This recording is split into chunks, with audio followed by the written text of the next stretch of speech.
ఓం శుక్లాంబరధరం విష్ణుం శశివర్ణం చతుర్భుజం ప్రసన్నవదనం ధ్యాయేత్ సర్వ విఘ్నోపశాంతయే అని స్వామివారికి నమస్కారం చేసుకుని మళ్ళీ మనము మన భగవద్గీతలో 7వ అధ్యాయానికి వస్తున్నాము. ఈ 6 అధ్యాయాలు ఇంతవరకు మనం చదువుకున్న అధ్యాయాలు 6. అందులో మొదటి అధ్యాయం అర్జునుడు ఆయనలో కలుగుతున్న దుఃఖం, క్షోభ గురించి చెప్పాడు. ఆర్తి గురించి. ఆయన ఏదో యుద్ధాలు చేసుకుంటున్నాడు, రాజ్యాలు వస్తున్నాయి, రాజ్యాలు పోతున్నాయి, మళ్ళీ యుద్ధాలు చేసుకుంటాడు, ఏదో చేస్తున్నాడు, బానే ఉన్నాడు. అయితే ఇంతేనా జీవితం? ఇంతకన్నా ఎక్కువ ఏదో ఉన్నది. ఏమున్నది ఆయనకు అర్థం కాలేదు. అది తెలుసుకోవాలన్న కోరిక కలిగింది. దానితో ఆయన అడగడం మొదలుపెట్టాడు. అడిగినప్పుడు ఏం జరిగిందంటే, భగవంతుడు ఒక సిస్టమాటిక్ మెథాడికల్ ఆర్డర్ లో చెప్తున్నారు. ఆయన ఏదో ఒకటి చెప్పడు, ఒక టాపిక్ నుంచి ఒక టాపిక్ కి జంప్ చేయడు. చాలా పద్ధతి ప్రకారం చెప్తాడు. ఏదో గులాబీ చెట్టుకి అంటుగట్టినట్టు చెప్తాడు ఆయన. ఉత్తకు కూడా కాదు. ఈ గులాబీ చెట్టుకి ఆయన అంటుగట్టి దాన్ని చిన్న మొక్కని ఎట్లా పెంచుతున్నాడో, 2 చేతులు అడ్డం పెట్టి దాన్ని ఎట్లా కాపాడుతున్నాడో, ఆ జ్ఞానాన్ని ఎట్లా పెంచుతున్నాడో చూద్దాం. ముందు ఆయన సాంఖ్య యోగం చెప్పాడు. సాంఖ్యం అంటే సంఖ్య, లెక్కలు. ఈ సాంఖ్యులు ఏం చేస్తారంటే, వాళ్ళు మొత్తం ప్రపంచం ఉన్నది, ఈ ప్రపంచమంతా కొన్ని ముఖ్యమైన తత్వాలతో తయారై ఉన్నది. ఇందులో పంచభూతాలున్నాయి, జ్ఞానేంద్రియాలు, కర్మేంద్రియాలు, తన్మాత్రలతో కూడిన ప్రాణులున్నాయి. ఇట్లాంటివన్నీ కలిపి ఒక జీవుడు నడుస్తున్నది అని చెప్తారు. ఆ విషయం అంతా ఆయన చెప్పారు. ముందు ఆత్మ గురించి చెప్పి అది పక్కన పెట్టి, తర్వాత ఈ సాంఖ్యం చెప్పారు ఆయన. ప్రకృతి అంటే ఏంటి, ఇవన్నీ, శరీరం అంటే ఏంటి, ఎట్లా ఉంటుంది, దేంతో తయారైందని కొంతవరకు చెప్పారు. చెప్పి అక్కడే ఊరుకోలేదు. సాంఖ్యం చెప్పే వాళ్ళు ఏం చెప్తారంటే, ఇవన్నీ ఉన్నాయి, అయితే వీటిని చూస్తూ ఉండు. సాంఖ్య యోగంలో వాళ్ళు దాన్ని కైవల్యం అంటారు. కేవలం కైవల్యముక్తి అని చెప్తారు. చూస్తూ ఉండు అని చెప్తారు. ఊరికే చూస్తూ ఉంటే ఏం చేస్తాము? అవి చూస్తూ ఊరికే ఉండం కదా. ఏదో ఆ శరీరం ఉన్నప్పుడు ఇన్ని తత్వాలతో అది పనిచేస్తున్నప్పుడు పనులు చేస్తాము, కర్మలు. కాబట్టి ఆయన సాంఖ్యాన్ని నెమ్మదిగా కర్మ వైపుకి తీసుకెళ్లి కర్మలు చేస్తావులే గాని, ప్రకృతి గుణాల వల్ల నువ్వు ఆ కర్మలన్నీ చేస్తున్నావు. ఈ శరీరము, ఆ శరీరంతో చేస్తున్న పనులు, దానివల్ల వచ్చే ఫలితాలు, దానివల్ల వచ్చే సుఖాలు, దుఃఖాలు, దానివల్ల కలిగే కష్టాలు, నష్టాలు, దాని తర్వాత వచ్చే స్వర్గాలు, నరకాలు, ఇట్లాంటివన్నీ ఏవేవో ఉన్నాయి అనుకుంటున్నావు.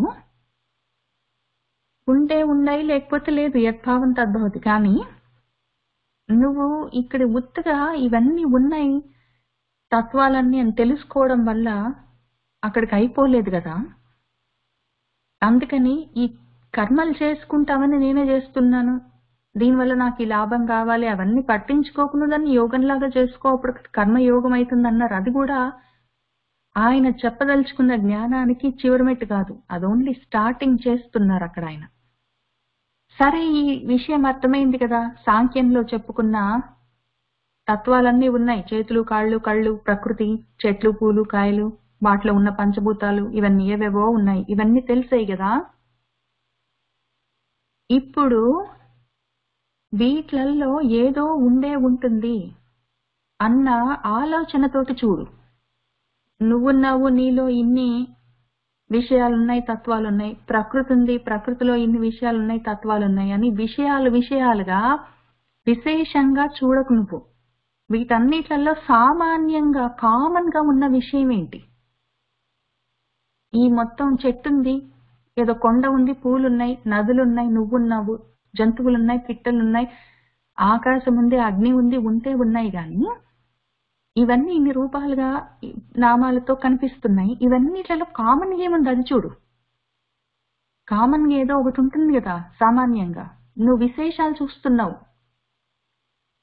వస్తువులను చూస్తున్నావు, రూపాలను చూస్తున్నావు, ప్రాణులను చూస్తున్నావు. కాబట్టి అందులో ఉన్నది చూడంటే ఆ ఉన్నది చూడడం కష్టం అవుతుంది. వెంటనే అక్కడికి దూకడం మనసు దూకలేదు. ఆయన చాలా ఈజీగా అన్నిట్లో, సర్వభూతాల్లో, సర్వ ప్రాణుల్లో, సర్వ జగత్తులో నిన్ను చూసుకో, తర్వాత అన్నిటినీ నీలో చూసుకో, ఆ తర్వాత అన్నిటిని నాలో చూడన్నారు. ముందు అసలు ఫస్ట్ అన్నిట్లో నిన్ను చూడమన్నారు. అన్నిట్లో నన్ను చూసుకోవాలంటే రావట్లేదు. సాంఖ్యయోగం హెల్ప్ చేయట్లేదు, కర్మయోగం హెల్ప్ చేయట్లేదు. సాంఖ్యయోగంలోనే ఇన్నున్నాయి, నువ్వు చూస్తుండు అంటే ఎట్లా చూడాలో తెలియట్లేదు. కర్మయోగంలో కర్మ చేయని ఈ సాంఖ్యంలో చెప్పుకున్న వస్తు విశేషాలన్నిటిని పెట్టుకొని నువ్వు కర్మలు చేసుకో, కానీ కర్మల వల్ల వచ్చే ఫలితాల్ని నువ్వు పట్టించుకోకంటే అది రావట్లేదు ఎట్లా చెయ్యాలో. కాబట్టి ఈ వస్తు విశేషాల్లో ఉన్న విశేషమైన విషయాలు కాదు, సామాన్యంగా ఉన్న దాన్ని పట్టుకొని ఎట్లా చెప్పాలి అని ఆయన ఎట్లా చెప్పాలి కాదు, ఎట్లా చూడాలి అని మనం ఆలోచిస్తుంటే దానికి ఆయన ధ్యానం చెప్పారు మన 6వ అధ్యాయంలో. ఈ ధ్యాన మార్గము మన అష్టాంగ యోగంలో అదేం చెప్తుందంటే ఇవన్నీ చూడు. నువ్వు సాంఖ్యంలో నేర్చుకున్నావు కదా, ప్రకృతి తత్వాలన్నీ ఉన్నాయి, పంచభూతాలు అవి ఇవి అవన్నీ ఉన్నాయి కదా, ఇవన్నీ ఉన్నాయి చాలా విషయాలు. వీటన్నిట్లలో సామాన్యంగా ఏదో ఒకటి ఉంది, కామన్ గా ఒక విషయం, వస్తువు కామన్ గా ఒకటి ఉంది, అదేంటో చూడు. ఇది చూస్తే అది అన్నిట్లలో, అంటే ఇప్పుడు ఏదో ఒకటి చాలా గొప్పగా మాట్లాడగలడు, ఏది ఉన్నది, ఏముంది వాళ్ళు అంత గొప్పగా మాట్లాడేందుకు కావాల్సిన శక్తి వాళ్ళు ఏంటది. ఎవడో చాలా గొప్పగా డాన్స్ చేయగలడు, వాళ్ళు ఆ డాన్స్ చేయగలిగిన శక్తి ఏంటది, దేని వల్ల చేస్తున్నాడు. ఇన్ని రూపాల్లో, ఇన్ని వస్తువులలో, ఇన్ని ప్రాణుల్లో ఏవో విభూతులన్నీ ఉన్నాయి కదా, ఐశ్వర్యాలు.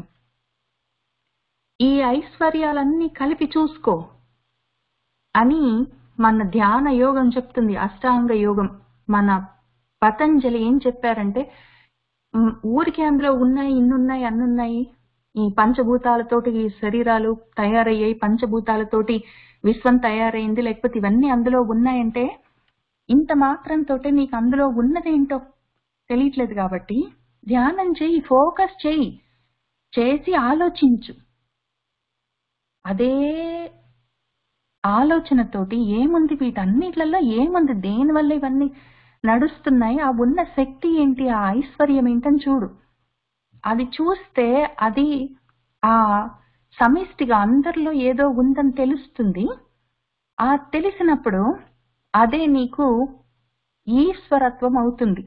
అన్నిట్లలో ఉన్న ఐశ్వర్యం ఏదో విడివిడిగా, కొంతమంది బాగా మాట్లాడగలరు, కొంతమంది బాగా కథలు చెప్పగలరు, కొంతమంది బాగా ఉద్యోగాలు చేయగలరు, కొంతమంది బాగా వంట వండగలరు, కొంతమంది ఏదో చేయగలరు, సూర్యుడు బాగా మండగలడు, ఏదో అగ్ని బాగా మండగలడు, ఏదో భూమి బాగా పండగలదు. ఇవన్నీ ఉన్నాయి, ఇవన్నీ విడివిడిగా ఉన్న ఐశ్వర్యాలు, విభూతులు, విడివిడిగా ఉన్న మన భగములు, విడివిడిగా ఉన్న శక్తులు. ఈ విడివిడిగా కాదు, అన్ని కలిపి ఏదో ఒకటి ఉంది, అదేంటి అని చూడు అని ఆయన చెప్పారు. అది ఎట్లా చూసుకోవాలని నేర్పిస్తున్నారు, అదొకసారి చూపిస్తాను. ఆయన ఏం చెప్పారంటే ఈశ్వర ప్రణిధానం అని చెప్పారు. మొత్తము ప్రాణులన్నీ కొన్ని పంచభూతాలతోటి, కొన్ని ధాతువులతోటి, కొన్ని విషయాలతోటి తయారైంది. తర్వాత అవన్నీ కదిలేవి, ప్రాణమున్నవి, ప్రాణం లేనివి ఉంటాయి, కదలకుండా ఉండేవి. వాటిలలో ఏమేమి వస్తువులు ఉన్నాయి, ఏ ధాతువులతో, ఏ తత్వాలతో అది తయారై ఉన్నది అని తెలుసుకోవడం వల్ల మనకి మొత్తం ఆ లోపలేముందో తెలియదు. కాబట్టి ఈశ్వర ప్రణిధానం చెయ్యండి అని చెప్తుంది మన పతంజలి అష్టాంగ యోగం.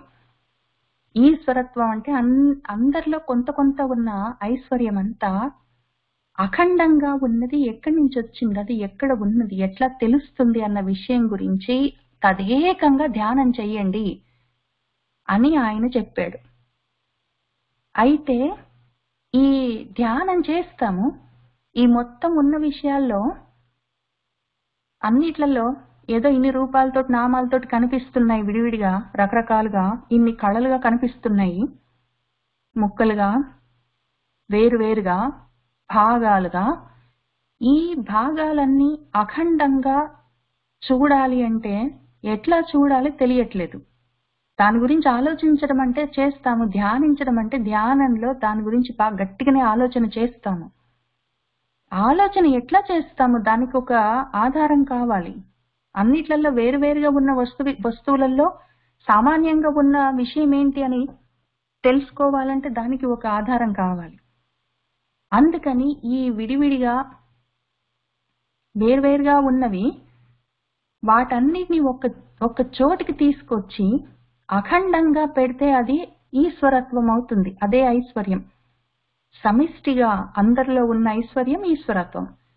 దాని గురించి ఆలోచించండి, ధ్యానం చేయండి అంటే అది తెలియట్లేదు ఎట్లా చేయాలో.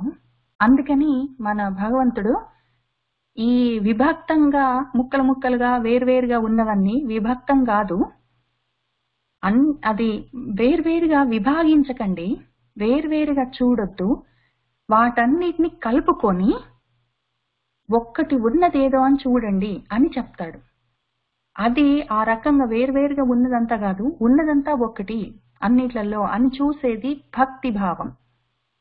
కాబట్టి ఆయన భక్తి యోగం చెప్తున్నారు. ఇప్పుడు ఏం చెప్తున్నారంటే ప్రతి దాంట్లో, ప్రతి వస్తువులో, ప్రతి ప్రాణిలో, ప్రతి విషయంలో ఏదో ఒక విభూతి ఉంటుంది, ఏదో ఒక ఐశ్వర్యం ఉంటుంది.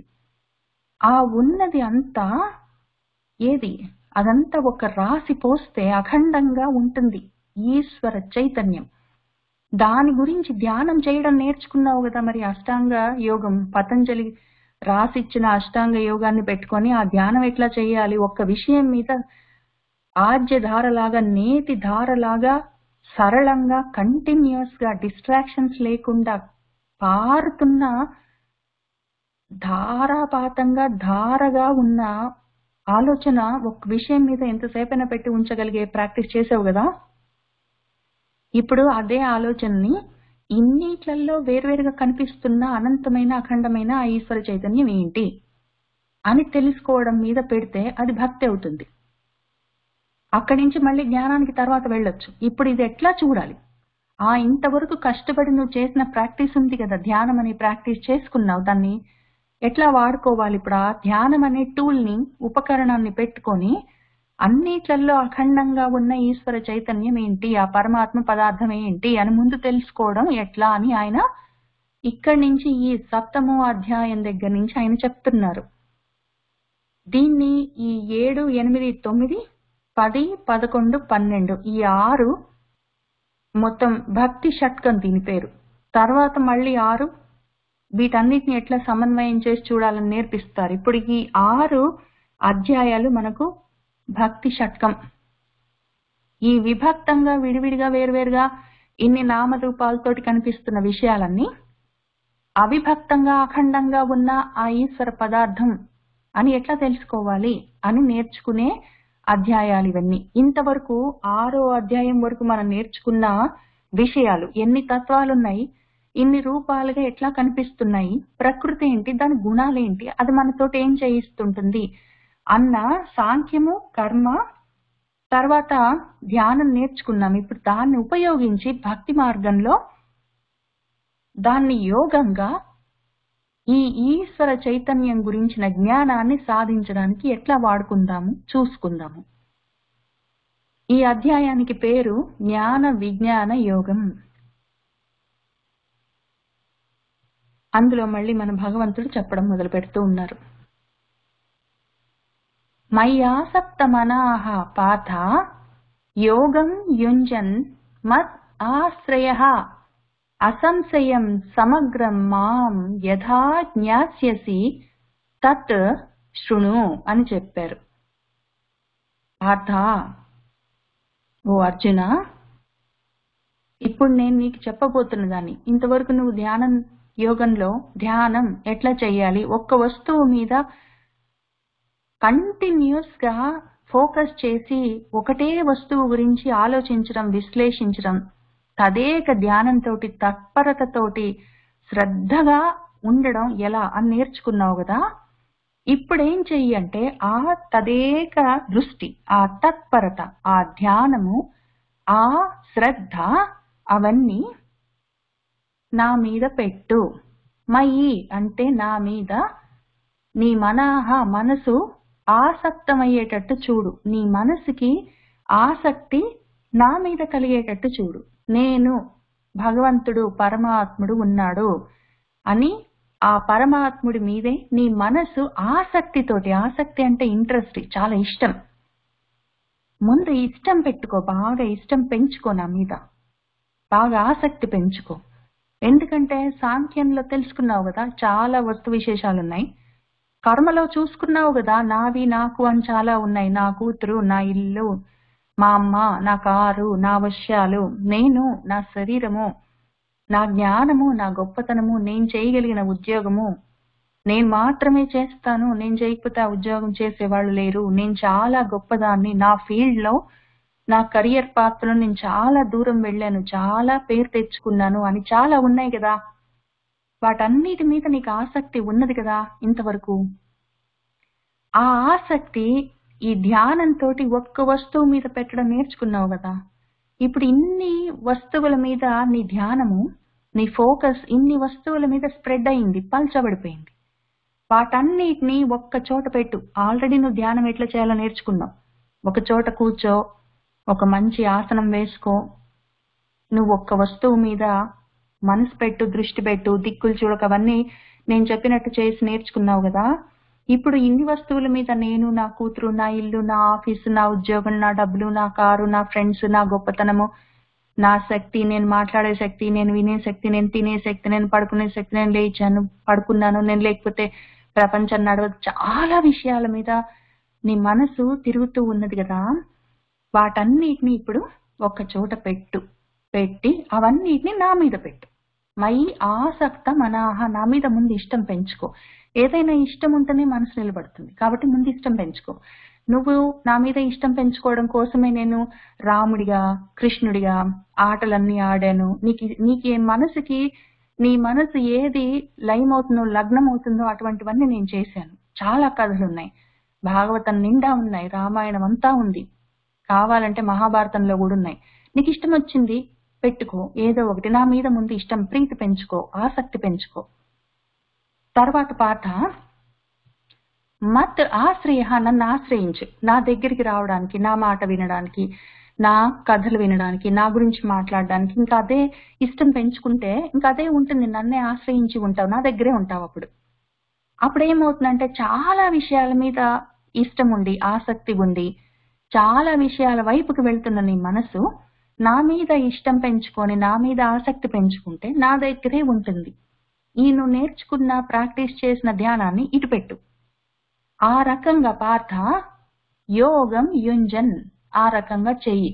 దీనివల్ల లాభం ఏంటి అని అడుగుతున్నావేమో. మళ్ళీ మన ఎండ్ గోల్ ఉంది కదా, మనం చివరికి సాధించాల్సింది. సర్వ ప్రాణుల్లో, సర్వభూతాల్లో నువ్వు చూసుకోవాలి, అక్కడికి నేను తీసుకెళ్ళాలి. దానికన్నా ముందు సమత్వ భావం రావాలి. అన్నిట్లలో ఉన్నది ఒకటే ఆత్మ అన్న విషయం తెలియాలి. అంతకన్నా ముందు కోపము అవన్నీ తగ్గాలి. చాలా లాభాలు ఉన్నాయి.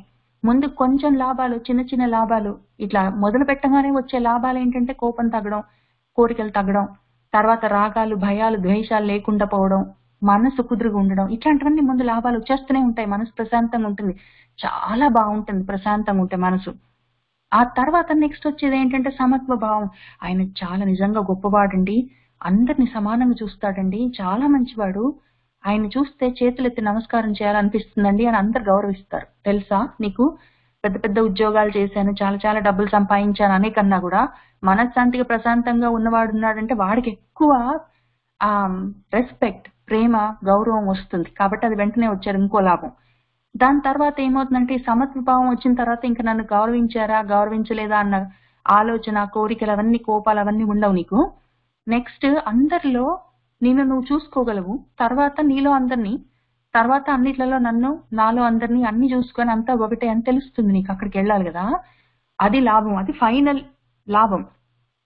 ముందు నువ్వు ప్రయత్నం చేస్తున్నా కొద్ది, ప్రాక్టీస్ చేస్తున్నా కొద్ది నీకు వచ్చే వెంటనే వచ్చే లాభాలు చాలా ఉన్నాయి. మనం ఇప్పుడు చూసుకున్నాం కదా.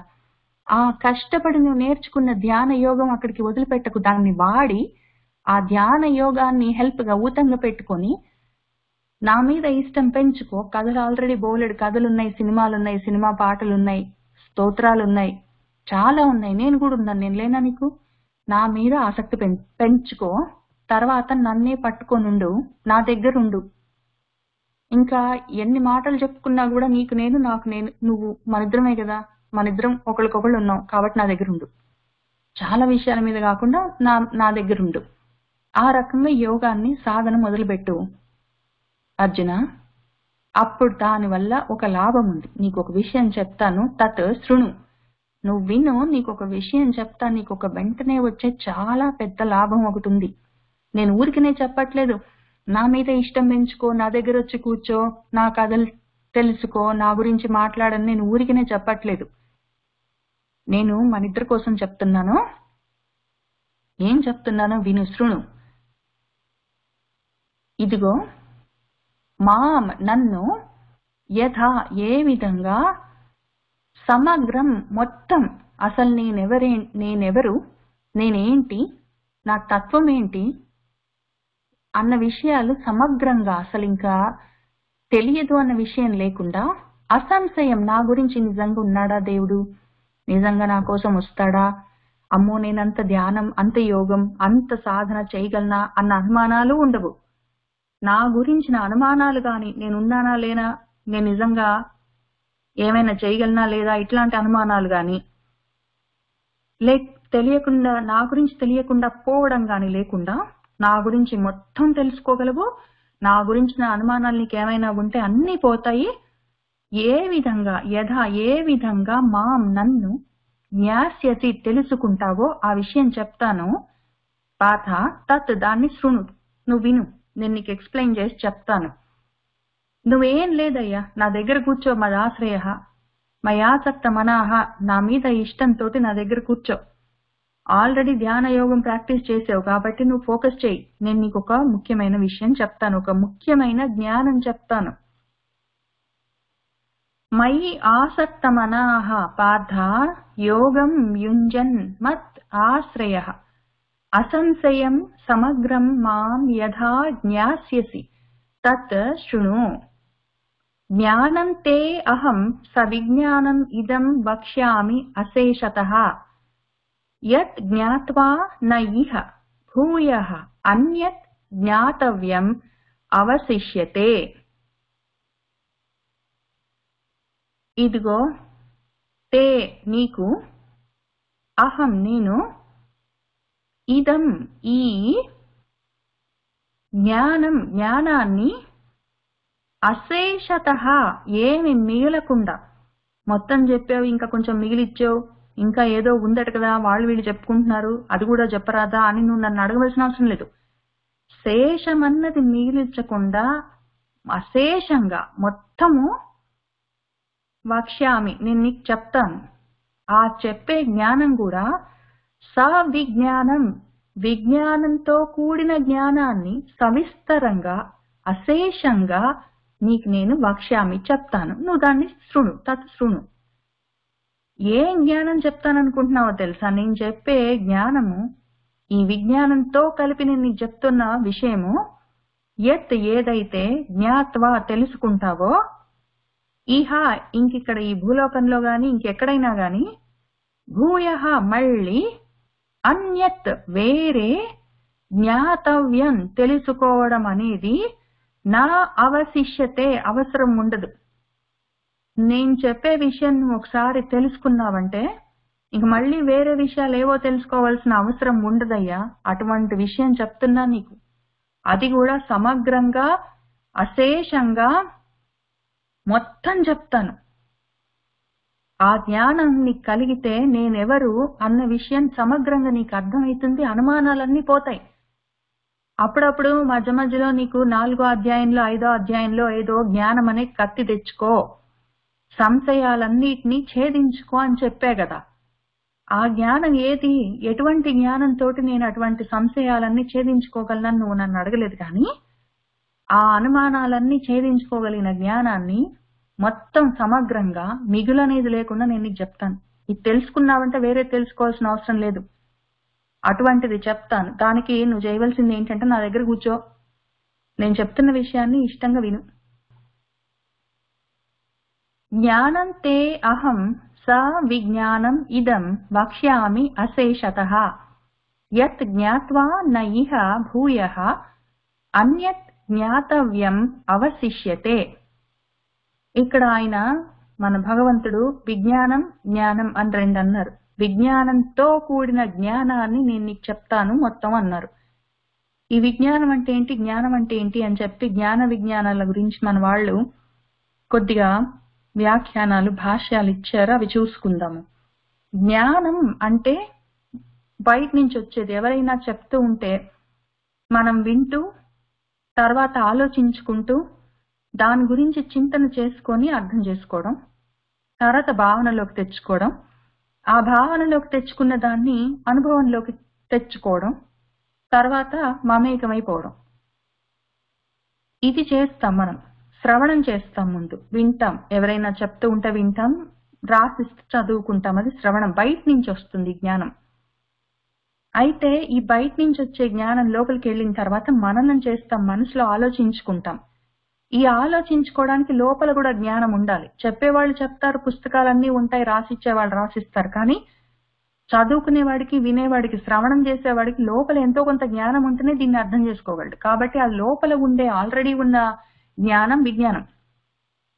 బయట నుంచి వచ్చే జ్ఞానం హెల్పర్ జ్ఞానం, లోపల ఆల్రెడీ ఉంటుంది. ఈ రెండు కలిసి పని చెయ్యాలి. ఎందుకంటే బయట నుంచి చెప్పేవాళ్ళు ఎంతైనా చెప్తారు, లోపల జ్ఞానం లేదు, దాని గురించి మనకు ప్రయత్నం లేదు అంటే అది మొత్తం కంప్లీట్ సమగ్రమైన జ్ఞానం కాదు. ఆయన పాపం సమగ్రమైన జ్ఞానం చెప్తాను, అశేషంగా చెప్తాను, సమగ్రమైన జ్ఞానం నీకు కలుగుతుంది అన్నప్పుడు సమగ్రమైన జ్ఞానం ఎట్లా కలుగుతుంది? లోపల ఎంతో కొంత నాకు కూడా జ్ఞానం ఉండాలి, దాన్ని నేను ఉపయోగించుకోవాలి, బయట నుంచి వచ్చే జ్ఞానాన్ని పట్టుకోవాలి.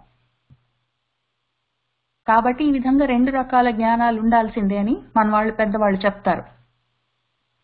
కాక ఇంకొక భాష్యం వ్యాఖ్యానం ఏం చెప్పారంటే, ఈ జ్ఞానము అఖండంగా ఉంటుంది, ముక్కలు ముక్కలుగా, కళలు కళలుగా, విభక్తంగా, భాగాలు భాగాలుగా, ఖండాలు ఖండాలుగా ఉండదు. అఖండమైన జ్ఞానం ఉన్నది. దాని గురించి ఆయన చెప్పడానికి బయలుదేరుతున్నారు, సమగ్రంగా చెప్తున్నారు ఆయన, ఏమీ మిగిలించకుండా. అటువంటి అఖండమైన జ్ఞానం అది. ఈ జ్ఞానము తెలుసుకోవాలంటే అది ఎన్ని ఖండాలుగా ఉన్నది ముందు తెలుసుకోవాలి కదా. మనం ఆల్రెడీ అక్కడ సాంఖ్యంలో తెలుసుకున్నాము, కానీ అక్కడి నుంచి మళ్ళీ మొదలు పెట్టాలి. ఏదో ఇన్ని రూపాలుగా, ఇన్ని నామాలతోటి, ఇన్ని వస్తువులుగా, ఇన్ని విషయాలుగా, ఇన్ని విధాలుగా ఉన్న, వివిధ రకాలుగా ఉన్న జ్ఞానాన్ని పెట్టుకొని సాతో పాటు ఈ అఖండమైన జ్ఞానాన్ని తెలుసుకోవాలి. అది ఎట్లా అని చూపిస్తాను. ఆ విషయం తెలుసుకుంటే సమగ్రంగా నీకున్న అనుమానాలన్నీ పోతాయి. కాబట్టి ఆ ప్రయత్నం చేద్దాం పట్టు. నేను చెప్తాను, నువ్వు మయాసక్త మనాహతోటి మదాశ్రయ అయి ఉండి నేను చెప్తున్న విషయాన్ని శృణు, నేను వక్ష్యామి చెప్తాను అని ఆయన అన్నారు. అదేం చెప్తున్నారో చూద్దాం మనం 3వ శ్లోకంలో.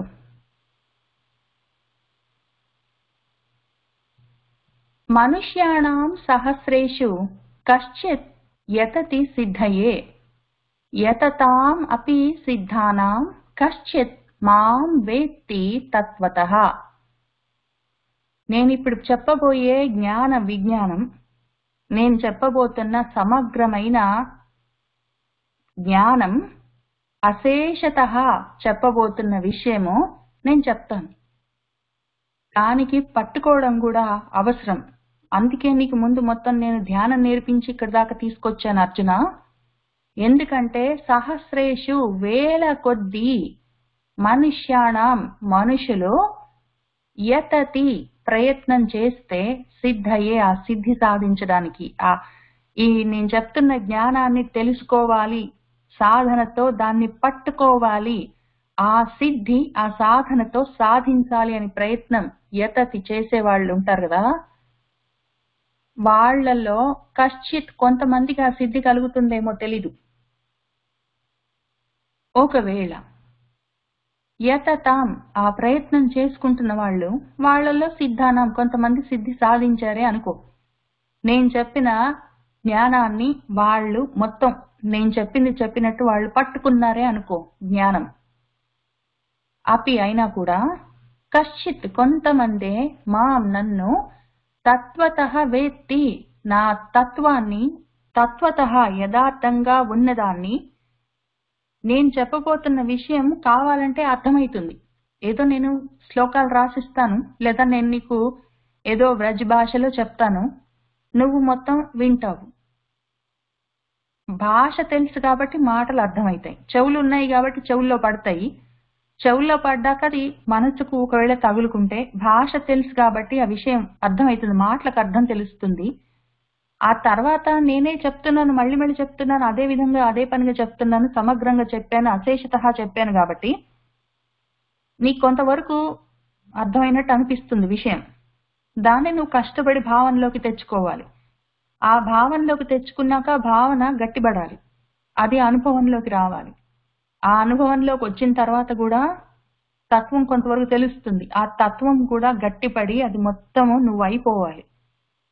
ఇంత జరగాలి. ఇంతవరకు ఎక్కడి దాకా జరుగుతుందో మనం చూసుకోవాలి. ఎందుకంటే సహస్రేషు వేల కొద్దీ మంది మనుషులు నేను చెప్పే విషయం వింటారు. అందులో కొంతమంది ప్రయత్నం చేసుకుంటారు. ఆ ప్రయత్నం చేసుకున్న వాళ్ళలో కొంతమందికి సిద్ధి కలుగుతుంది, అంటే వాళ్ళకి విషయం అర్థమవుతుంది. వాళ్ళు కొంతమంది భావన చేసుకుంటారు, వాళ్ళకు కొంతమందికి భావనలోకి వస్తుంది. ఆ భావనలోకి వచ్చిన వాళ్ళు అనుభవంలోకి తెచ్చుకోవాలి, వాళ్ళకి విషయం తత్వం అర్థం కావాలి. అయినా కూడా ఎంత ప్రయత్నం చేసినా నన్ను తత్వతః అర్థం చేసుకోవడం కష్టము అని ఆయన ముందే చెప్తున్నారు. కాబట్టి అందుకే చెప్తున్నాను, నీకు ముందు ధ్యాన యోగం నేర్పించి కూర్చోబెట్టాను. మయాసక్త మనః మదాశ్రయ బుద్ధి రెండు ఉండాలి. ఈ రెండు ఉంటే కూడా మనుష్యాణం సహస్రేషు కశ్చిత్ యతతి సిద్ధయే. అందులో కూడా యతతాం అపి సిద్ధానాం కశ్చిత్ మాం వేత్తి తత్వతః. కష్టమైన విషయము, నువ్వు కమిట్ అయి కూర్చో, మనిద్దరం చేద్దాము అని ఆయన చెప్తున్నారు. భూమిః ఆపః అనలః వాయుః ఖం మనః బుద్ధిః ఏవ చ అహంకార ఇతి ఇయం మే భిన్నా ప్రకృతిః అష్టధా అని అక్కడ ఆయన మళ్ళీ సాంఖ్యం మొదలు పెట్టారు. కొంతవరకు మళ్ళీ అవి ఈయన వివిధ విధాలుగా ఉన్న జ్ఞానం అని చెప్పారు కదా, స విజ్ఞానం ఇదం చెప్తాను నేను నీకని. ఈ విజ్ఞానాలు వివిధ రకాలుగా ఉన్న జ్ఞానాలు ఎన్నో రకాలుగా ఎన్నో రూపాలుగా ఉంటుంది. ముందు దాన్ని చూడు. ఇన్ని విశేషాలతోటి ఉన్న దాంట్లో సామాన్యంగా ఉన్న జ్ఞానం ఏంటో తెలుసుకుందాము, నువ్వు ముందు ఇది చూడు అని ఆయన చెప్తున్నారు. ఈ 4వ శ్లోకంలో ఆయన ప్రాణులు ఎట్లా తయారయ్యాయి అని చెప్తారు, జీవుడు. తర్వాత 5వ శ్లోకంలో 6వ దాంట్లో మొదటి దాంట్లో ఆయన జగత్తు గురించి చెప్తారు. 6వ దాంట్లో 2వ పాదం నుంచి ఆయన కొంతవరకు ఈశ్వరుడు గురించి చెప్తాడు. ఆయన జీవుడు, జగత్తు, ఈశ్వరుడు ఈ 3 విషయాలేంటి ముందు తెలుసుకోమని ఆయన అక్కడి నుంచి చెప్తున్నారు. అక్కడి నుంచే మొదలవుతుంది ప్రతిదీ. మనం ఏది తెలుసుకోవడం మొదలుపెట్టినా ఒకటే ఉంటుంది, అన్నిట్లలో నిన్ను చూసుకో అంటే అన్నిట్లలో ఉన్న కామన్ గా ఉన్న విషయం ఏంటి, వస్తువు ఈ ఆత్మ, దాని గురించి చూసుకో అని చెప్తారు. కామన్ గా ఉన్న విషయం చూడాలంటే ముందు ఇన్నిట్లలో ఉన్నది చూడాలంటే అన్ని ఏవి అని తెలియాలి. కాబట్టి ముందు అక్కడి నుంచే ఉంటుంది. విష్ణు సహస్రనామం కూడా మనకు అదే మొదలు పెడుతుంది. ప్రధాన పురుషేశ్వర నారసింహ వపుః శ్రీమాన్ అని చెప్పినప్పుడు ప్రధానం అంటే ప్రకృతి, తర్వాత పురుషుడు మన జీవుడు, ఆ తర్వాత ఈశ్వరుడు. ప్రధాన పురుష ఈశ్వర అని ఆ మూడిటి గురించే చెప్తుంది. ఇక్కడ కూడా ప్రధానం ప్రకృతి ఈ 5వ శ్లోకంలో. తర్వాత పురుష 4వ శ్లోకంలో, ఈశ్వర కింద. అక్కడి నుంచే మొదలు చెప్తున్నారు ఆయన. ముందు ఏం చెప్తున్నారంటే భూమి, ఆపహ అంటే నీళ్లు, అనలహ అంటే అగ్ని, వాయువు అంటే గాలి, ఖం అంటే ఆకాశం. ఈ భూమి, ఆపహ, అనలహ, వాయు, ఖం ఈ 5 పంచభూతాలు. పంచభూతాలతో పాటు మనసు, బుద్ధి ఏవచ కలిపి అహంకారం, మనసు, బుద్ధి, అహంకారం. ఈ 8 ఇతి ఇయం ఇవి మే నా యొక్క భిన్న ప్రకృతి అష్ట విధాలుగా ఉన్న భిన్నమైన ప్రకృతి. ఇది 8 వస్తువులతో తయారవుతుంది. పంచభూతాలు, మనసు, బుద్ధి, అహంకారం. దీన్ని మనము ఒకవేళ పంచభూతాలు చంద్రుడు, సూర్యుడు, జీవుడు అన్నప్పుడు అది బయట ప్రకృతి అవుతుంది. ఏదో పంచభూతాలు మనసు, బుద్ధి, అహంకారం అన్నప్పుడు జీవుడు నేనవుతాను. ఈ జీవుడు గురించి ఆయన ఇక్కడ చెప్పారు. జీవుల్లో 8 రకాల అష్ట విధాలుగా నా ప్రకృతి ఉంటుంది అని చెప్పారు ఆయన. భూమి ఆపః అనలః వాయుః ఖం మనః బుద్ధిః ఏవచ అహంకార ఇతి ఇయం మే భిన్న ప్రకృతి అష్టధా. ఆ తర్వాత అపర ఇయం ఇతః తు అన్యాం ప్రకృతిం విద్ధి మే పరాం జీవభూతాం మహాబాహో యయా ఇదం ధార్యతే జగత్. ఈ విషయాలన్నీ ఉన్నాయి కదా, ఇవన్నీ అపరాలు, తక్కువ రకం. ఈ భూమి, ఆకాశం, గాలి, నీరు, నిప్పు ఇవన్నీ ఏవేవో ఉన్నాయి కదా, ఇవన్నీ కొంచెం తక్కువ రకం. పరం కాదు, ఇవే అపరం, కొంచెం తక్కువ రకం. ఇయం ఇవన్నీ ఇతః తు అన్యాం వీటికి అన్యంగా మే నాకు ఒక పరా ప్రకృతి కూడా ఉన్నది అని విద్ధి తెలుసుకో. నువ్వు కళ్ళతోటి చూస్తున్న ఈ ప్రకృతి ఏవేవో ఉన్నాయి కదా, అవన్నీ కూడా ఉన్నాయి. పైగా నువ్వు ఉన్నావు, మొత్తం ప్రాణులన్నీ ఉన్నాయి. ఇవన్నీ కొంచెము తక్కువ రకం. ఇప్పుడు ఈ రెండిటికి కనెక్షన్ ఏంటి? ఈ మొత్తం ప్రకృతి అంతా ఉన్నది, నువ్వు ఉన్నావు. ఈ రెండిటికి కనెక్షన్ ఏంటి అంటే, మహాబాహో జీవభూతం, ఈ జీవులకి ఈ భూతాలన్నీ ఉన్నాయి కదా, పంచభూతాత్మకమైన జీవులందరూ, ప్రాణులందరూ ఉన్నారు కదా, ఈ ప్రాణులన్నిటినీ ఈ జగత్ పంచభూతాలతో ఉన్న ఈ అపరా ప్రకృతి ఇదం దీన్నంతా వీటన్నిటిని ధార్యతే ధరించి ఉంటుంది. మరి ఇప్పుడు ప్రాణులన్నీ ఉన్నాయి, నువ్వు ఉన్నావంటే ఎక్కడున్నావు? ప్రకృతిలోనే కదా. ప్రకృతి ఒకటి ఉంది, జీవుడు ఒకడున్నాడు. ఇవన్నిటిని, ఈ మొత్తం జీవులని, ఈ ప్రాణులని ప్రకృతి ధరించి ఉన్నది. ధార్యతే అని ఆయన చెప్తున్నారు. అపర ఇయం ఇతః తు అన్యాం ప్రకృతిం విద్ధి మే పరాం జీవభూతాం మహాబాహో యయా ఇదం ధార్యతే జగత్. దేన్ని ధరించి ఉంటుందో. ఏతత్ యోనీని భూతాని సర్వాణి ఇతి ఉపధారయ అహం కృత్స్నస్య జగతః ప్రభవః ప్రళయః తథా. సర్వాణి భూతాన్ని, సర్వభూతాలని అంటే పంచభూతాలు, భూమి, ఆకాశం, నీరు, నింపు, అవన్నీ గ్రహాలు, అవన్నీ వీటన్నిటితో తయారైన ఈ మొత్తం పంచభూతాలతో తయారై మనసు, బుద్ధి, వీటితో అహంకారాలతోటి ఉన్న జీవుడు, వీళ్ళని ఇవన్నీ భూతాలన్నీ ఏతత్ ఇవన్నీ యోనిని ఎక్కడి నుంచి వచ్చాయో వాటన్నిటిని, ఏవేవి పుట్టాయో, ఏవేవి ఉన్నాయో వాటన్నిటిని ఉపధారయ ధరించి ఉన్నది ఎవరు అనుకుంటున్నావు? అదంతా ఈ జగత, ఈ మొత్తం జగత్తు కృష్ణస్య, మొత్తం సర్వం అహం నేనే. ఏదో భూమి ఉంది, చెట్లున్నాయి, పిట్టలున్నాయి, అగ్ని ఉంది, సూర్యుడు ఉన్నాడు, చంద్రుడు ఉన్నాడు, నేనున్నాను, నాలో ఇన్ని పంచభూతాలున్నాయి, తత్వాలు ఉన్నాయి అని ఏవో నువ్వు మొత్తము అన్ని చదువుకున్నావు కదా, మన సాంఖ్య యోగంలో అన్ని చూసుకున్నావు కదా, సాంఖ్యంలో అన్ని తెలుసుకున్నావు. ఆ జగత కృష్ణస్య మొత్తము అహం నేనే. పైగా ప్రభవ, అవన్నీ పుట్టడం నేనే, అవన్నీ ప్రళయం నేనే. తథా, అప్పుడు ప్రళయము నేనే, ప్రభవము నేనే, జగత్తు నేనే. ఆయన నా వల్లే జగత్తు వచ్చింది, నా వల్లే ఈ సృష్టి జరిగింది, నా వల్లే ప్రళయం అవుతుంది అని చెప్పలేదు. ప్రళయము నేనే, ప్రభవము నేనే, జగత్తు నేనే అని చెప్పాడు. నా వల్ల అవుతుందని చెప్పలేదు, నేనే అని చెప్పాడు. అయితే దీన్ని, ఈ 6వ లైన్ని మన వాళ్ళు 2 రకాలుగా వ్యాఖ్యానం చేస్తారు.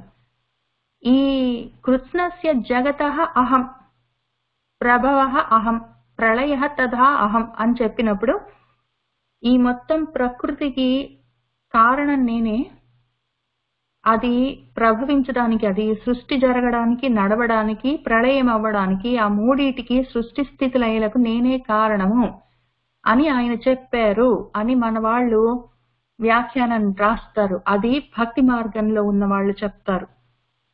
భగవంతుడు ఉన్నాడు, ఈ ప్రకృతి నేను అన్నీ ఆయన వల్లే వచ్చాయి, ఆయన వల్లే వెళ్ళిపోతాయి అని చెప్తారు. జ్ఞాన మార్గంలో ఉన్నవాళ్ళు వెళ్ళిపోయాయి వచ్చాయి అని చెప్పడానికి లేదు, ఉన్నదంతా ఒక్కటే అన్న అద్వైత మార్గంలో ఉన్నవాళ్ళు అంతా ఆయనే, జగత్తుగా కనిపిస్తుంది ఆయనే, ఉంటున్నది ఆయనే, వెళ్ళిపోతున్నది ఆయనే, జరుగుతున్నది ఆయనే, ఆయన చేస్తున్నాడు, ఆయన చూస్తున్నాడు, ఆయన వస్తున్నాడు, ఆయన వెళ్ళిపోతున్నాడు కాదు, అన్నీ ఆయనే అయి ఉన్నాడు అని జ్ఞానయోగం చెప్తుంది. ఈ రెండిట్లలో ఏ రకంగా చూసుకున్నా సరే, ప్రకృతి చూసినా, చెట్లు చూసినా, పుట్టలు చూసినా, నా శరీరాన్ని నేను చూసుకున్నా, ఇదంతా అయి ఉన్నది, ఒకటి ఉన్నది, ఆ ఈశ్వర చైతన్యం ఉన్నది. అది, దాని మీద మనము ధ్యానం చెయ్యాలి. ఏతత్ యోనీని భూతాని సర్వాణి ఇతి ఉపధారయ అహం కృత్స్నస్య జగతః ప్రభవః ప్రళయః తథా.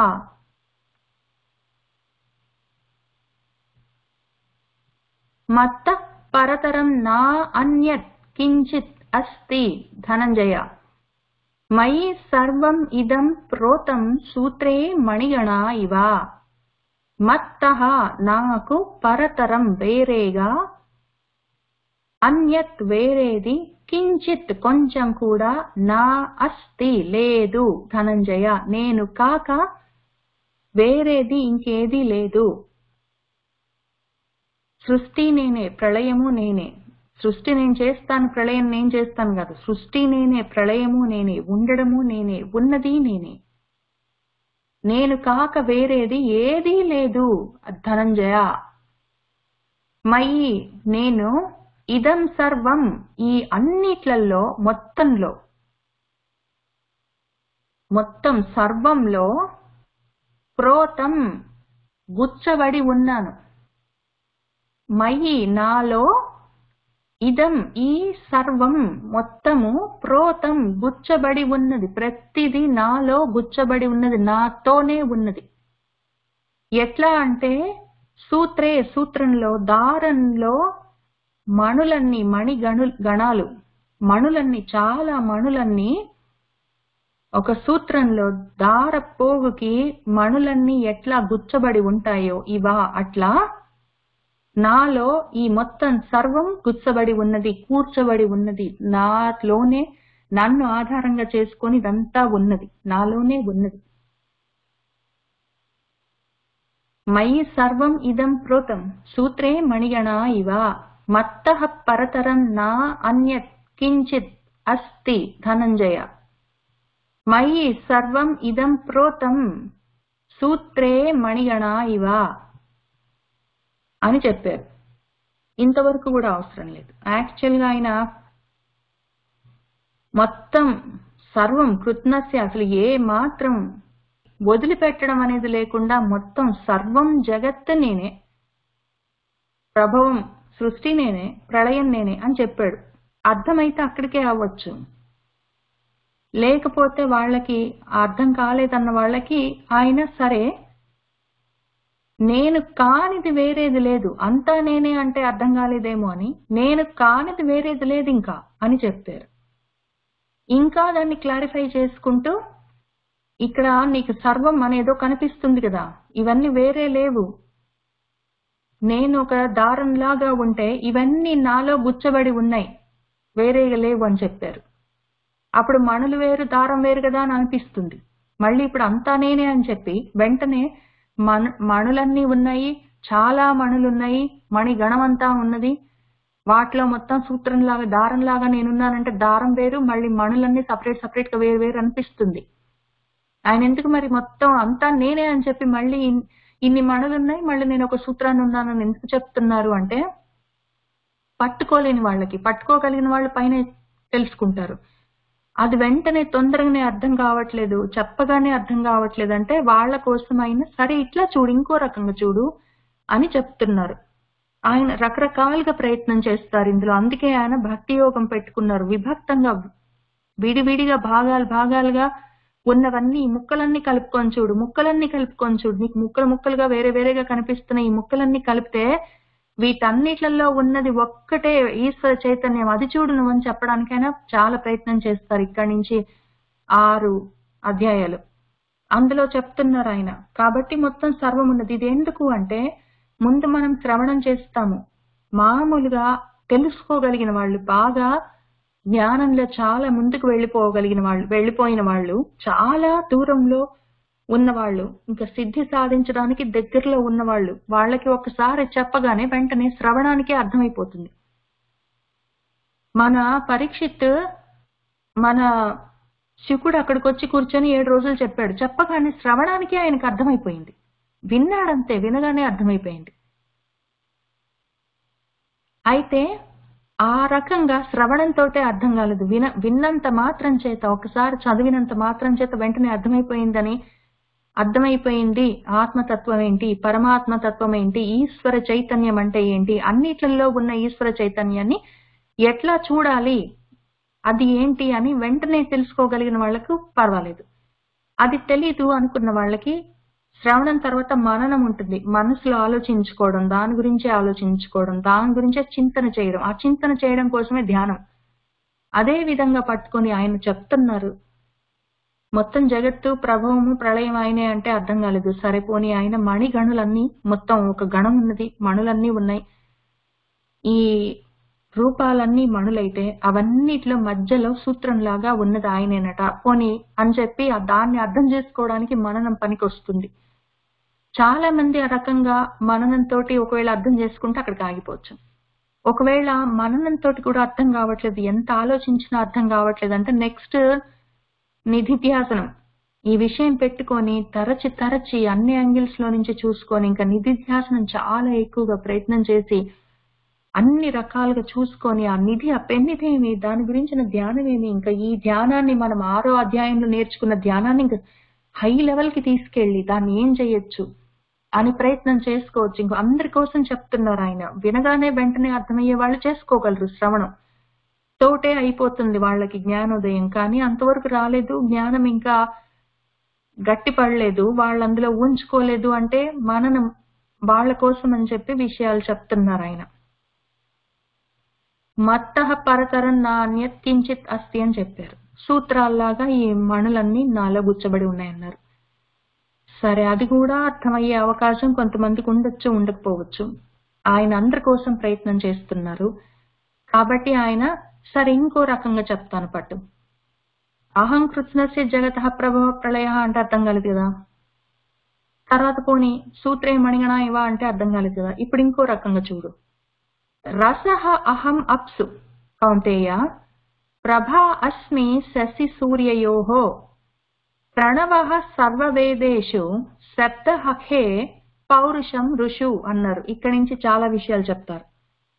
ఒక్కొక్కటి చెప్తుంటారు ఆయన. ప్రతి దాంట్లో ఈ ఐశ్వర్యం చూడు, ప్రతి విషయంలో ఒక విభూతి ఉంటుంది. ఆ విభూతి ఏంటో, దాని శక్తి ఏంటో, దానికి ఉన్న సామర్థ్యం ఏంటో చూడు. అవన్నీ నేనే, ప్రతిదీ నేనే, అది నేనే, ఇది నేనే అని చెప్తుంటారు ఆయన. ఈ సూత్రం ఉంది, అందులో మణులున్నాయి, మణులన్నీ ఆ సూత్రానికి గుచ్చుకోవాలంటే అది ఎట్లా గుచ్చుకోవాలో తెలియకపోతే ఆ మణులేంటి, ఆ సూత్రం ఏంటి అని చెప్తుంటారు. అప్సు నీళ్లలో, అహం నేను, రసహ రసాన్ని నేనే. మంచినీళ్ళు తాగేవా? మంచినీళ్ళు బాగున్నాయని నీకు రుచి తెలిసిందా? ఆ రుచి నేనే. కౌంతేయ శశి ఉన్నాడు, చంద్రుడున్నాడు, సూర్య ఉన్నాడు, సూర్యుడున్నాడు. చంద్రుల్లో సూర్యుల్లో ప్రభ ఉన్నది కదా, వెలుగు. సూర్యుడు వెలుగుతున్నాడు, చంద్రుడు వెలుగుతున్నాడు. సూర్యుడిది కాంతి, ఏదో చంద్రుడిది కాంతి, సూర్యుడి పొద్దున వచ్చే కిరణాలు, రాత్రి చంద్రుడికి వచ్చే వెన్నెలని ఏవేవో పేర్లు పెట్టుకొని పాటలన్నీ రాసుకొని నువ్వు పొద్దున రాత్రి అనుభవిస్తున్నావు కదా. ఆ ప్రభ, ఆ వెలుగు అది ఎవరనుకుంటున్నావు? అస్మి, నేనే అయి ఉన్నాను. ఇప్పుడు అర్థమయ్యాయా నీ మణులేవో? ఈ మణులు ఉన్నాయి, మణుల్లో మధ్యలో సూత్రం నేనే అంటే అవి ఏం మణులని ఆలోచించక్కర్లేదు, నేనే చెప్తున్నాను పట్టు. నీళ్లలో నువ్వు మంచినీళ్ళు తాగినప్పుడు ఈ నీళ్లు ఎంత బాగున్నాయి, అయ్యో ఈ నీళ్లు చప్పగున్నాయి, ఈ నీళ్లు నాకు నిజంగా ఇష్టము అని అనుకున్నప్పుడల్లా ఆ రసం, ఆ రుచి ఏంటి? నీళ్లలో ఉన్న రుచి నేనే. మంచినీళ్ళు తాగుతూ ప్రతిసారి మంచినీళ్ళు తాగినప్పుడల్లా ఏదో మన మంతెన సత్యనారాయణరాజు గారు రోజుకి 8 గ్లాసుల నీళ్ళో ఏమో తాగమంటారు, 2 లీటర్ల నీళ్లు అంటారు, ఆయన చాలా చెప్తారు అనుకుంటాను. 8 గ్లాసులకు ఆయన ఒప్పుకోరు. సరే, ఇన్ని నీళ్లు తాగమన్నారు, అన్ని నీళ్లు తాగుతున్నాము, రకరకాల సమయాల్లో తాగుతున్నాం.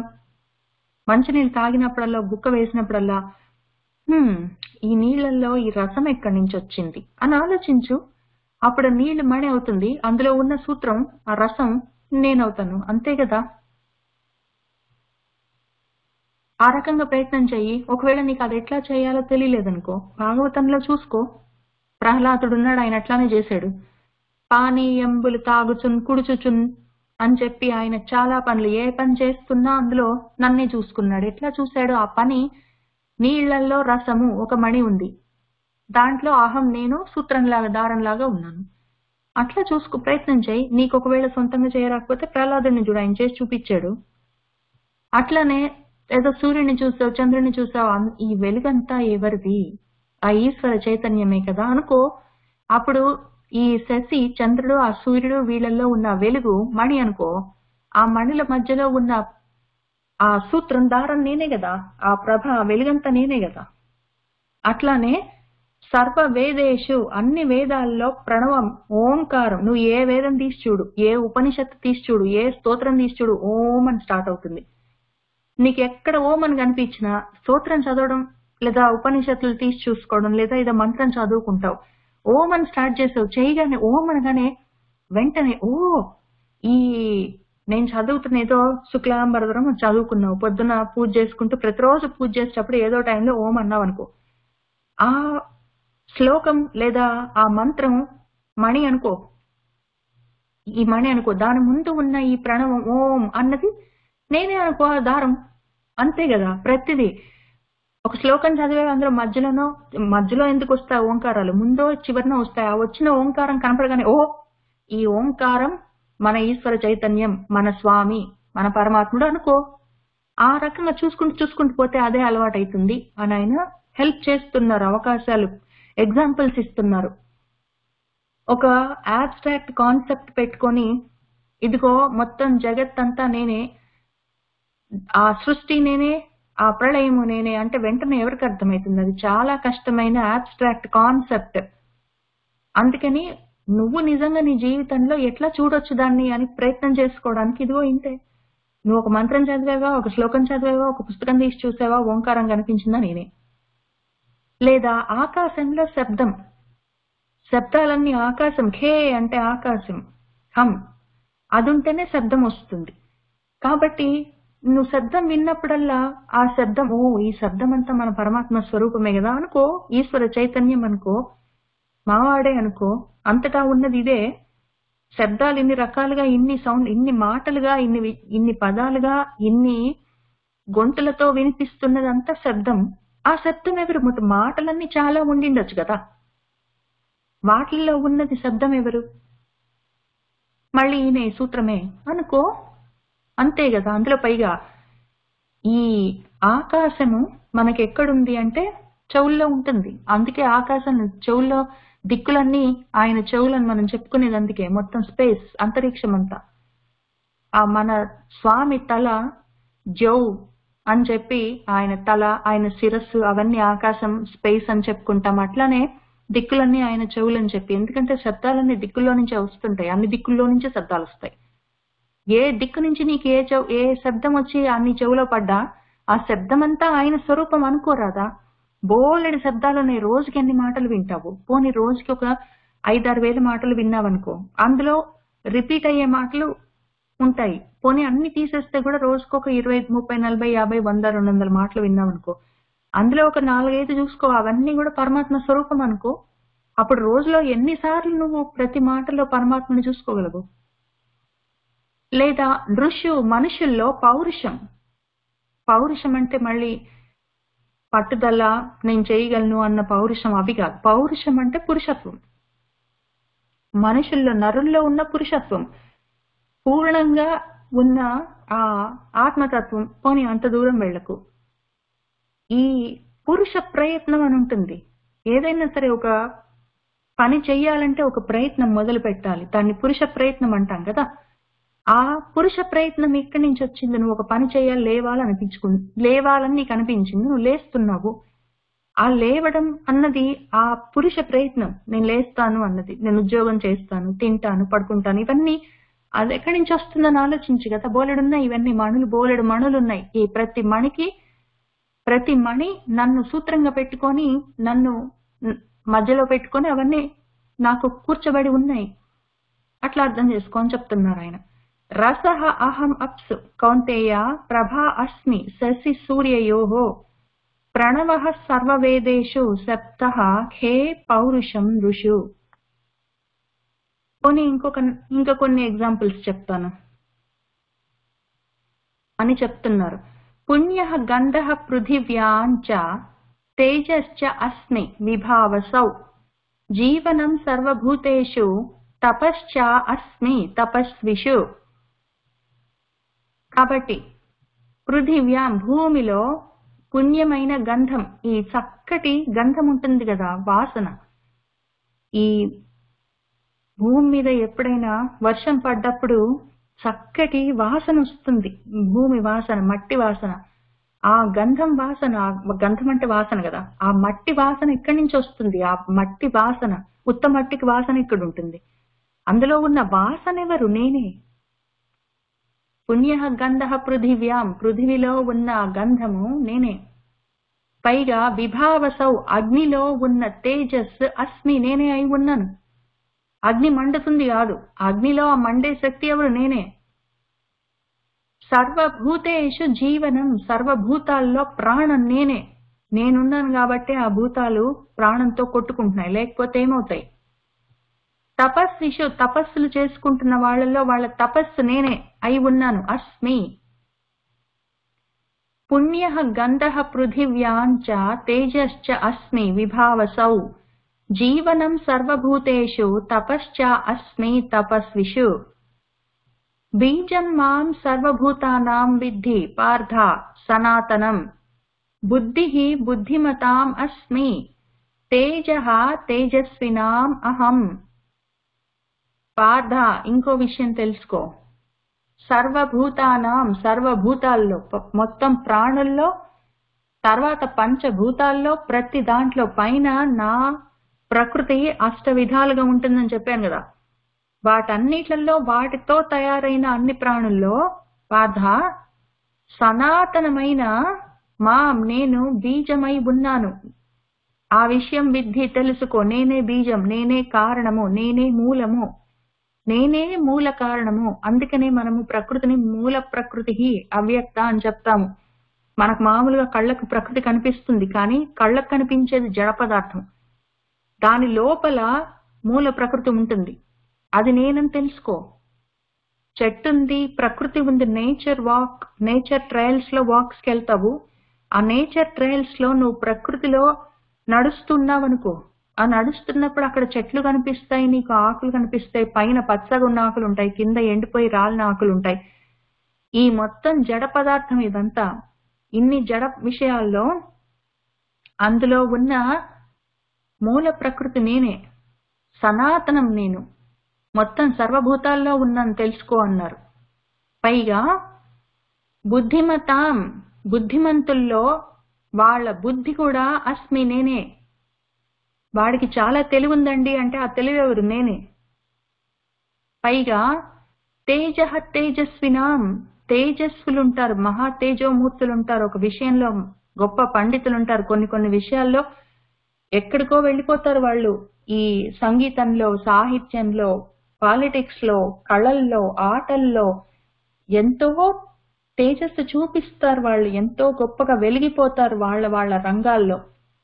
ఆ వెలిగిపోవడం ఏంటి, మళ్ళీ నేనే అహం బీజం మాం సర్వభూతానాం విద్ధి పార్థ సనాతనం బుద్ధి బుద్ధిమతాం అస్మి తేజః తేజస్వినాం అహం బలం బలవతాం చ అహం కామరాగ వివర్జితం ధర్మా విరుద్ధః భూతేషు కామః అస్మి భరతర్షభ అని చెప్పారు.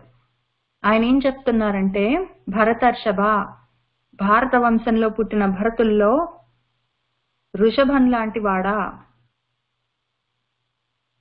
ఈ భరత వంశంలో ఉన్న వృషభంలాగా ఉన్నవాడా, శ్రేష్ఠుడా. కామము అంటే కోరిక, రాగం అంటే ఇష్టం, ఏదైనా ఇష్టం ఉంటేనే దాని మీద కోరిక కలుగుతుంది. కాబట్టి ఒక కోరిక, దాని మీద దాని వెనకాల ఉన్న ఇష్టము, ఈ రెండు లేకుండా ఉన్న బలం ఏదైతే ఉందో బలవంతుల్లో, అది నేనే అని చెప్తున్నారు. ప్రతి బలవంతుల్లో బలం నేనే అని చెప్పట్లేదు ఆయన. కామము రాగము లేని క్లీన్ గా ఉన్న ఎనర్జీ, క్లీన్ ఎనర్జీ అంటాం కదా, క్లీన్ ఎనర్జీ, గ్రీన్ ఎనర్జీ, అటువంటి ఎనర్జీ నేను అని చెప్తున్నారు. మనం గ్రీన్ ఎనర్జీ, క్లీన్ ఎనర్జీ అంటే ప్రకృతిలో ఉన్నది, మనం పర్యావరణాన్ని రక్షించుకోవాలని చెప్పుకుంటున్నాం, మంచిది. అక్కడి నుంచి మొదలుపెట్టి ఏ బలం ఉన్నా సరే, ఏ బలవంతుల్లో ఏ బలం ఉన్నా అది కూడా కోరికలతో, ఇష్టాలతో, రాగాలతో, ద్వేషాలతో లేకుండా ఉన్న క్లీన్ గా ఉన్న బలము, అదంతా నేనే అని చెప్తున్నారు. అటువంటి బలవంతుల్లో ఉన్న బలము నేనే. కోరికలతో ఒకటేదో సాధించాలి, అందుకోసం అని చెప్పి నాకు బలం కావాలి అని, ఏ బలమైనా సరే, శాస్త్ర బలమైనా సరే, జ్ఞాన బలమైనా సరే, శారీరకమైన బలమైనా సరే, ఒక కోరికతోటి కాదు. ఇవన్నీ కోరికలు లేకుండా ఉన్న బలం, ఏ బలమైనా పర్వాలేదు, అదంతా నేనే అని చెప్తున్నారు. తర్వాత ధర్మ అవిరుద్ధ భూతేషు కామః అస్మి భరతర్షభ. ధర్మానికి విరుద్ధం కాని, ధర్మ విరుద్ధం కాని కామము, కోరిక, భూతేషు ప్రాణుల్లో అటువంటి కోరికలు ఉంటాయి. ధర్మానికి విరుద్ధమైన కోరికలు కాకపోతే అవన్నీ అస్మి నేనే అయి ఉన్నాను అని చెప్పారు. బలం బలవతాం చ అహం కామరాగ వివర్జితం ధర్మా అవిరుద్ధ భూతేషు కామః అస్మి భరతర్షభ. ఈ 2 శ్లోకాలు మనం ఇంకా కొంచెం ఎక్కువగా తెలుసుకోవాలి. ఈ 11వ శ్లోకం తర్వాత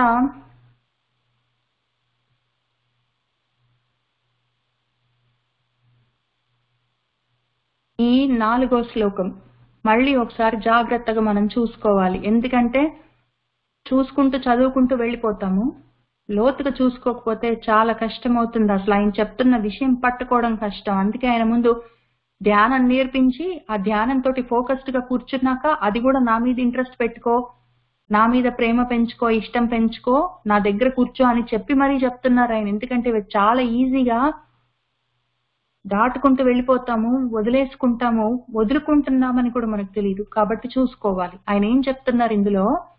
భూమి ఆపహ అనలహ వాయు ఖం, పంచభూతాలు, మనసు బుద్ధి అహంకారం, ఈ 8 నాకున్న అష్టవిధమైన ప్రకృతులు అని చెప్పాడు.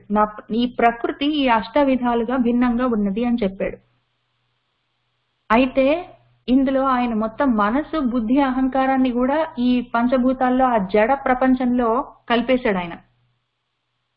ఆ చైతన్యం ఉన్న ప్రకృతితోటి ఆయన చూసుకోలేదు, మొత్తం జడ ప్రకృతితోటే మనసుని బుద్ధిని కూడా పెట్టేశారు ఆయన. ఈ జడాత్మకమైన జడ ప్రకృతిలో ఎందుకు మనసుని బుద్ధిని పెట్టి అన్ని కలిపేశాడు, ఒక రాటకేసి కట్టేశాడంటే, అవి కూడా జడమే, అవి కూడా సొంతంగా ఏది చేయలేదు. మనసు కూడా, బుద్ధి కూడా సొంతంగా ఏది చేయలేదు. మనం నిద్రపోయినప్పుడు మనసు బుద్ధి కూడా పనిచేయవు. అహంకారం నేను అని కూడా ఉండదు అక్కడ. నేనని లేదు, పక్కోడని లేదు. పండుకొని నిద్రపోయిన తర్వాత అంతా ఒకటే, మొత్తం జడం, మొత్తం ఇన్యాక్టివ్ గా ఉంటుంది శరీరం అంతా. వెళ్ళిపోయినప్పుడు కూడా, చచ్చిపోయినప్పుడు కూడా లోపల ఏదో వెళ్ళిపోతే ఈ మనసు పనిచేయదు, బుద్ధి పనిచేయదు, పంచేంద్రియాలు పనిచేయవు, ఈ పంచభూతాత్మకం అయిన ఈ మొత్తం శరీరంలో ఏ పార్ట్ పనిచేయదు. కాబట్టి మనము నా శరీరం తయారైందంటే పంచభూతాలతోటి. ఆ పంచభూతాలతో నా శరీరంలో జ్ఞానేంద్రియాలున్నాయి. ఆ తర్వాత ఆ జ్ఞానేంద్రియాల వెనకాల తన్మాత్రలున్నాయి. గుడ్డుంది అంటే కన్ను గుడ్డు, దాని వెనకాల చూసే శక్తి, దాని తన్మాత్ర. నా ముక్కుంది అంటే అది జ్ఞానేంద్రియం ముక్కు, దాని వెనకాల ముక్కు వాసన చూసే శక్తి ఉంటుంది, అది దాని తన్మాత్ర. వీటన్నిటితోటి ఏవో ఉంటాయి. వీటన్నిటితో పాటే మనసు బుద్ధి కూడా ఉంటుంది, నేను అని కూడా ఉంటుంది. ఇవన్నీ కూడా జడమే. ఇవన్నీ కూడా బాగా తెలివి కలిగినవి. వీటన్నిటి వల్ల ఎంతో గొప్పగా ఎక్కడికో వెళ్ళిపోవచ్చు. అంటే మెలకువతోటి ఉన్నంత వరకు, జ్ఞానం ఉన్నంత వరకు. అందులో ఏదో ఒకటి ఉంది, చూసుకో నువ్వు. ఏదో ఒకటి ఉంది, అది వెళ్ళిపోయిందంటే ఈ మనసు కూడా పనిచేయదు. కాబట్టి జడ పదార్థం. ఆ మనసును పెట్టుకొని నువ్వు ఏదో నాకు ఇది ఇష్టం, నాకు ఇది కష్టం అని చెప్పి ఆ బుద్ధిని పెట్టుకొని నాకింత జ్ఞానం ఉందనుకొని ఏమో ఆలోచిస్తున్నావు. ఆ మనసు ఆ బుద్ధి కూడా నువ్వు కాదు. ఈ మనసు బుద్ధితో పాటు నేను నేను అనుకుంటున్నావు, అది కూడా నువ్వు కాదు. నేను అని నువ్వు అంటున్నది కూడా జడ పదార్థం. నీ శరీరం పడిపోతా నేను కూడా ఉండదు, అనడం కూడా ఉండదు, ఏమీ ఉండదు అక్కడ. అవన్నీ జడ పదార్థాలు. ఏం చూసుకుంటున్నావు నువ్వు వాటిని అని ఆయన మొత్తం అన్నిటిని ఒకటే శ్లోకంలో కలిపేశారు. ఏదో పంచభూతాలన్నీ జడ పదార్థము, ఈ మొత్తం ప్రకృతి అంతా కదలకుండా ఉన్నవన్నీ జడ వస్తువులు, ఆ పదార్థాలు. నేను, నా మనస్సు, నా బుద్ధి మాత్రం చైతన్యము అని అనుకునేవు. అవి కూడా చైతన్యం కాదు, అవన్నీ జడ పదార్థాలే. చైతన్యము వీటన్నిటితో పని చేయిస్తున్నది ఒకటి ఉంది, నాది అపరాపరకతో ఉంది, నా చైతన్యం. కాబట్టి నా చైతన్యం 2 రకాలుగా ఉంది. ఈ జడంగా కనిపిస్తున్న మొత్తం ప్రకృతి, దాన్ని నడిపిస్తున్న లోపల ఉన్న ప్రకృతి 2 ఉన్నాయి. చైతన్యము, జడం, ఆ 2 కూడా నా తక్కువ రకం ప్రకృతి. అవి నా తక్కువ రకం విషయాలవి. నేనున్నాను పరంగా. ఈ జడంగా నీ కళ్ళకి కనిపిస్తున్న వస్తువులు, వాటిని నడిపిస్తున్న వాటిలోని చైతన్యం, వీటన్నిటికి వెనకాల ఆధారంగా ఉన్న నేనున్న, నా వెనకాల ఆధారంగా ఉన్న నన్ను చూడు. నువ్వు ఇప్పుడు 2 స్టెప్స్ ముందుకెళ్ళాలి. కళ్ళకి కనిపిస్తున్న ప్రకృతిని చూడడం నేర్చుకోవాలి. ఆ ప్రకృతిలో ఉన్న చైతన్యాన్ని చూడు. అన్నిట్లలో ఉన్నది ఆ ఒకటే చైతన్య పదార్థం.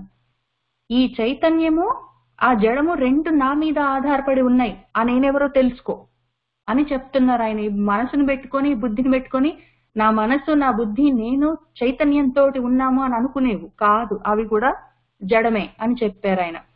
అది ఆ 4వ దాంట్లోది. ఆ తర్వాత ఈ 11వ దాంట్లో ఆయన ఏం చెప్తున్నారంటే, కోరికలు, ఇష్టాలు ఇవన్నీ లేని బలం ఏదైతే ఉందో అది బలము, అది నేనే అని చెప్పారు.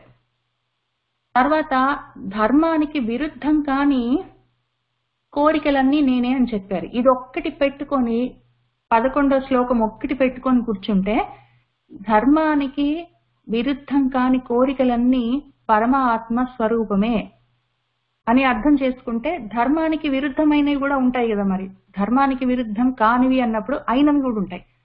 అవన్నీ పరమాత్మ స్వరూపం కావా? ఒకవేళ అవన్నీ పరమాత్మ స్వరూపం కాదు అని అనుకుంటే, అన్నీ నేనే అని చెప్పాడు పైన మనకి. ఇక్కడ ముందు చెప్పినప్పుడు, అసలు చెప్పడం మొదలు పెట్టినప్పుడు అన్నీ నేనే అన్నాడు. నేను కాంది ఇంకోటి ఏది లేదు అన్నాడు.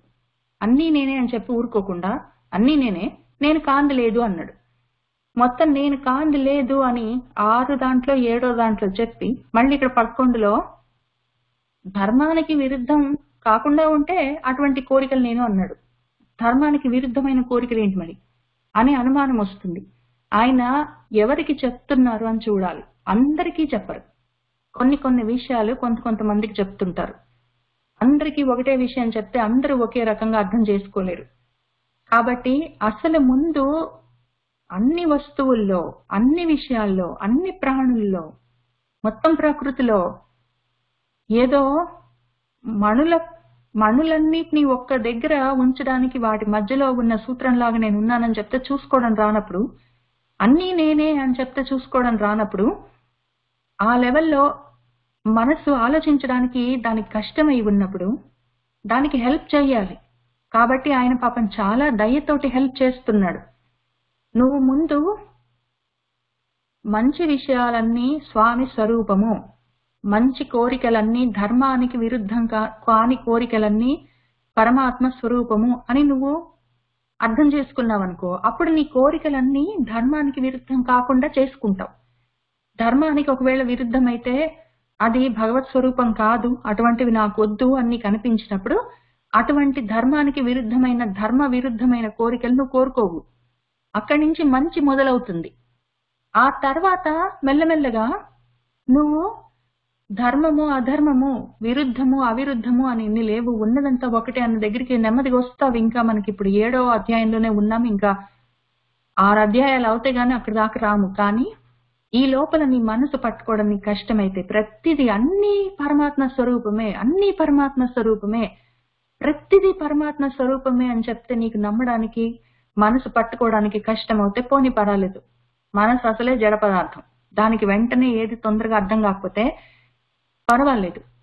ధర్మ విరుద్ధమైనవి కానివి ఏవైనా పరమాత్ముడు ఆయన స్వరూపం అనుకుంటే ధర్మ విరుద్ధమైనవి మనకొద్దు అని వదిలే ధైర్యం వస్తుంది. అక్కడి నుంచి మొదలు పెడదాము అని ఆయన మొదలు పెడుతున్నారు.